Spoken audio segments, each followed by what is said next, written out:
Jeg valgte at tage uddannelsen som maskinmester, fordi den åbner mange døre.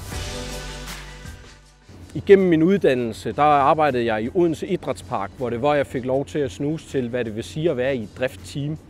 Jeg arbejdede i weekender og helligdage i driften der, og sørgede for, at det virkede. Da det var, at jeg skulle til at afslutte min uddannelse, var jeg ude at sejle, og det var mega spændende at være ude at sejle. Der er så mange fede aspekter, hvilket at du kan overføre til det, som jeg laver i dag som driftleder.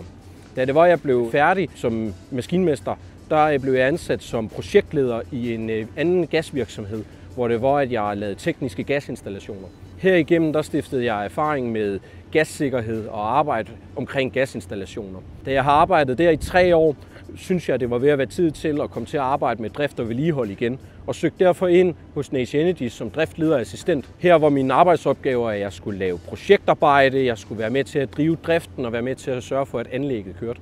Efter 7 måneder der blev jeg forfremmet til driftleder og sidder i dag som driftleder med et overordnet ansvar for at drive Nature Energys biogasanlæg, som hedder Nature Energy Nordfyn.